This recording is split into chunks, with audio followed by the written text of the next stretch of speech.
Thriller. ಈ ಕಾದಂಬರಿ ಹೆಸರೇ ಎಷ್ಟು ವಿಶಿಷ್ಟ ಅಲ್ವಾ? ಇದನ್ನು ಮೊದಲನೇ ಸಲ ಓದಿದಾಗ ಅತ್ಯದ್ಭುತ ಅನಿಸಿತು. ಯಾಕೆಂದರೆ ಇದು ಒಂದು ಅಸಂಗತ ಕಾದಂಬರಿ. ಅನೇಕ ವಿಷಯಗಳು ನಮ್ಮ ಎದುರಿಗೆ ನಡೆದಾಗ ಇದು ನಂಬಲು ಅಶಕ್ಯವಾದ ಕೆಲವು ಘಟನೆಗಳಿವೆ. ಆದರೆ ಅದರ ಮೂಲಕ ಅವರು ಪ್ರೇಮರಾಹಿತ್ಯದ ಬಗ್ಗೆ ತುಂಬ ಸುಂದರವಾದ ಒಂದು ಕಾದಂಬರಿ ಬರೆದಿದ್ದಾರೆ. ಸುಮ್ಮನೆ ತಮಾಷೆ ನೋಡಿ, ಅವರು ಒಂದು ಹೆಣ್ಣು ವಿದ್ಯಾಧರಿ ಬಂದು ಪುಸ್ತಕನ ಕೊಂಡ್ಕೊಳ್ತಾಳೆ. ಮನೆಗೆ ತೊಗೊಂಡೋಗಿ ನೋಡಿದರೆ ಅದರಲ್ಲಿ ಏನೂ ಇರಲ್ಲ, ಖಾಲಿ ಇರುತ್ತೆ. ವಾಪಸ್ ಕೊಡೋಕ್ಕೆ ಬಂದಾಗ ಅವಳಿಗೆ ಹೇಳ್ತಾಳೆ, ನೀನೇ ಯಾಕೆ ಇದರಲ್ಲಿ ಬರೀಬಾರ್ದು ಅಂತ. ಅವಳು ಏನು ಬರೀತಾಳೆ ಅದನ್ನೇ ಪುಸ್ತಕ ಮಾಡ್ತಾರೆ ಹೆಣ್ಣು ಅನ್ನೋ ಒಂದು ಅದ್ಭುತ ಕಲ್ಪನೆ ಇದು.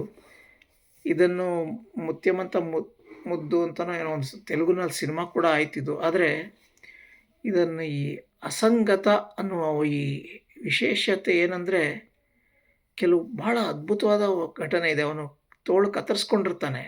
ಆಮೇಲೆ ಯಾವಾಗಲೂ ನನಗೆ ನಿನ್ನ ಮೇಲೆ ಪ್ರೀತಿ ಇದ್ದರೆ ತೋಳು ಬೆಳೀಲಿ ಅಂದರೆ ಬೆಳೆಯುತ್ತೆ. ಇವೆಲ್ಲ ಕೇಳೋಕ್ಕೆ ಒಂಥರ ವಿಶಿಷ್ಟವಾಗಿದೆ. ಆದರೆ ಅದನ್ನು ಅವರು ಬರೆದಿರುವ ರೀತಿ ಇದೆಯಲ್ಲ, ಥ್ರಿಲ್ಲರ್, ಅದಕ್ಕೆ ಹೆಸರಿಗೆ ಸರಿಯಾಗಿದೆ ಅದು. ಅನೇಕ ವಿಷಯಗಳು ನಮಗೆ ನಂಬಲು ನಿಜವಾಗ್ಲೂ ಆಗೋದಿಲ್ಲ. ಆದರೆ ಮಾತ್ರ ಇಡೀ ಕಾದಂಬರಿ ಓದಿದಾಗ ಒಂದು ನೆಮ್ಮದಿಯ ಒಂದು ಭಾವನೆ ಬರುತ್ತೆ ನಮಗೆ. ಯಾಕೆಂದರೆ ಇಂಥ ಕಥೆನೂ ಯಾರಾದರೂ ಬರೀಬಹುದಾ?